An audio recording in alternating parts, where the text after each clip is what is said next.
From a spear-throwing device to an ancient shrine, here are mysterious ancient objects and how they were used.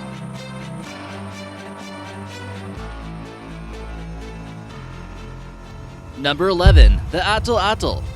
One of the first ancient objects that would revolutionize hunting would be, of course, the spear.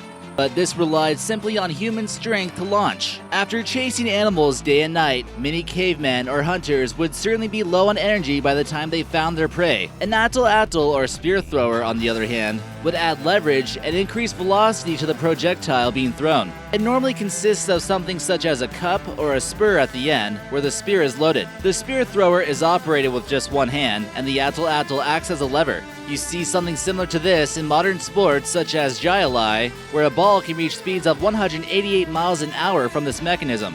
These became the machine guns of the Stone Age that were not only lethal, but accurate. The modern-day record of a spear launch with this ancient device was 850 feet. Some spear hunters will still even prefer to use this method because of its silence. Number 10. Baghdad Battery. It's now a well-documented fact that ancient civilizations did conduct power from what's known as a Baghdad Battery. It's believed to be about 2,000 years old and is composed of a clay jar, copper, iron, and some type of acidic solution. Modern experiments have produced currents of at least 1.1 volts, and that's only with a small jar. Imagine what they could have done with pots 5 to 10 feet tall. What could this power have been used for during this period? Although many people do refer to this as a battery, the true purpose for it still remains a mystery. It's well known that ancient civilizations were capable of creating large stone monuments centuries more advanced than their time. Could somehow the electric current produced with the Baghdad batteries have helped them accomplish some of these wondrous feats of engineering? Number 9. Ancient lasers. For centuries, mankind has sought to control the way light moves. Since the time of Archimedes, it was well known that concentrating light could create something quite powerful. By using a complex series of mirrors, ancient Greeks were able to construct an archaic death ray that was capable of making boats catch on fire. This uses the power of the sun that reflects off concave mirrors into one concentrated beam of energy. Archimedes was one of the smartest inventors of all time and has created many things we still use today. He finally got the chance to use it during the siege of Syracuse in 212 BC. This was positioned on the edge of the cliff and waited for boats to come by. There have been many attempts to bust it as a myth, and some feel as though the mirrors most likely just blinded the Romans during the attack. Other recreations have been made, which would suggest on YouTube at least, that this could work if the mirrors were concave shaped. Number 8. Trireme. This is the kind of ancient boat Archimedes was trying to shoot down with a laser beam, and it revolutionized seafaring in the classical age. This was a type of galley used by Greeks and Romans during this time, and took an impressive amount of woodwork to complete. It used both a combination of manpower and wind power to create warships to reckon with. It played a huge role when the Greeks went into combat with the Persians and was a creation of Athenian engineering. It would take one man per oar with 25 oars on each side. It was considered to be quite agile, and it took quite a bit of teamwork to maneuver. These could have also been fitted with weapons such as catapults and ballistas, which would be used as artillery. Other forms of attacking would include ramming with a bronze head like we see here. Number 7. The Berlin Gold Hat. This is the best preserved conical golden hat from the Bronze Age. It dates back to 1000 BC.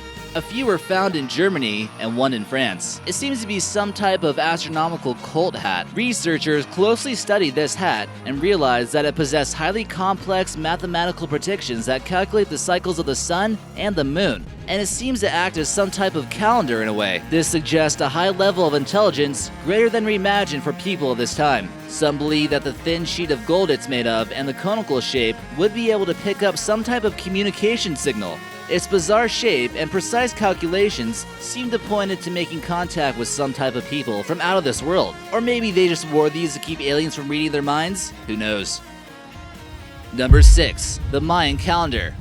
This pre-Columbian Mesoamerican civilization had a mysterious fascination with the sun, stars, and all the cosmos. Used since 500 BC, they were extremely accurate when it came to creating a calendar and predicting events such as the summer and winter solstice. And if you thought the calendar in your room was fancy, you haven't seen the ones the Mayans used yet. The Mayan calendars were extremely complex, and even two calendars worked at the same time: the Tun and the Zolkin. The Zolkin calendar consisted of 260 days and was celebrated by everyone. The tune, or divine calendar, had 360 days and would line up every 52 rotations with the Zulkin.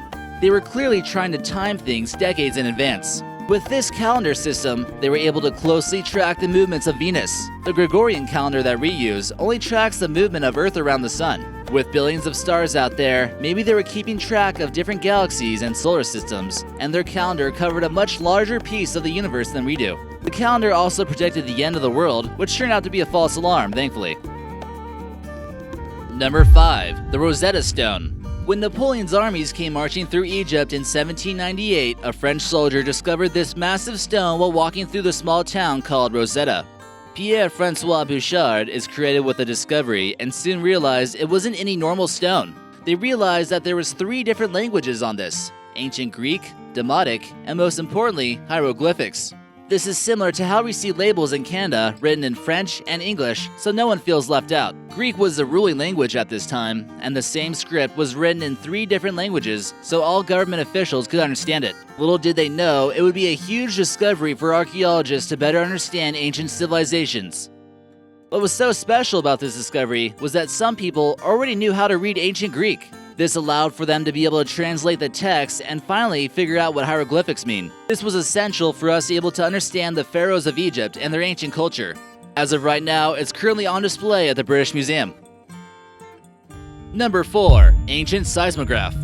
Did the Chinese really possess the first seismograph, making them able to predict huge earthquakes, or have we misinterpreted this artifact? China sits along major fault lines that can cause massive amounts of destruction. The jagged peaks of the Himalayas are newly formed mountain ranges that came about 57 million years ago, which is pretty recently geologically speaking. This required a massive amount of movement and tectonic force from the Earth's crust. So being able to predict an earthquake would allow for a civilization to prepare for a disaster. What you see here is what many believe to be an ancient Chinese seismograph built in 132 AD, which would allow them to record the case of even the smallest earthquake. It's actually about 3 feet across with 8 dragons. Each dragon would carefully have a ball balanced in its mouth, which would then drop into the mouth of a frog if any of the movements of the earth were detected. However, the exact mechanism that it used to drop the ball into the frog's mouth is still unknown. Number 3. Sagir Idol. This photo here shows the Sagir Idol, which is actually the oldest known wooden statue in the world, twice as old as the Great Pyramid of Egypt. This remarkable piece of art stands 9.2 feet tall. This was discovered in a bog in 1894 at a depth of 13 feet underground in the Ural Mountains of Russia. Many are quite surprised by how old it is and don't feel as though it could really be over 10,000 years old. There are about 6 wooden faces carved into it, which could be a depiction of the ancestors of the ones who created it. It was most likely stuck into the ground vertically near the side of their living quarters to ward off evil spirits. There are many zigzag-like patterns that you see in this photo, which some people claim is representing the double helix formation found in DNA, but there seems to be no way for them to know about that. Others claim it represents a snake, but it's been a mystery for archaeologists, so your guess is as good as ours. Number 2. The Drop of Stones Mystery. The drop of stones make you truly wonder if some ancient culture of people might have had some contact with extraterrestrials at some point in the past. There are a series of 716 stones that all date back to about 10,000 BC. They are inscribed in detail with hieroglyphic-like markings from out of this world, and many people believe that is actually a hoax. In 1962, the markings were deciphered that told a story of a spacecraft that had crashed near the border of China and Tibet. The stones seem to talk about aliens from the planet Sirius who were all quite technologically advanced and later on worshipped as gods. The people on the spaceship were actually the Drapa people and were forced to adapt to life on Earth since they couldn't fix their spaceship. The stones also depict humanoid-looking creatures with celestial depictions like you see here. When they were examined by the Russians, they noticed very strange properties, and they even contained materials that would be difficult for primitive people to possess. And number 1, the Lycurgus Cup. This photo we see here shows the Lycurgus Cup, which was created in the 4th century AD by the Romans. What's strange about the cup isn't just the depiction of the mythical king Lycurgus being wrapped around in vines, but also the mysterious glass that was used to create it. Depending on which way the light is hitting, it seems to change colors. This seems to be a luxurious Roman object that was recovered from a sarcophagus and was even eventually acquired by the Rothschild family. It's believed that fine particles of gold and silver were added to the glass that would ultimately help it change colors. What's even more fascinating about this cup is that it appears to be the first example of nanotechnology, and these metallic particles are spread only 70 nanometers across and cannot be seen with an optical microscope. This is an unbelievable feat by Roman artisans, and the appearance of the cup is truly magnificent.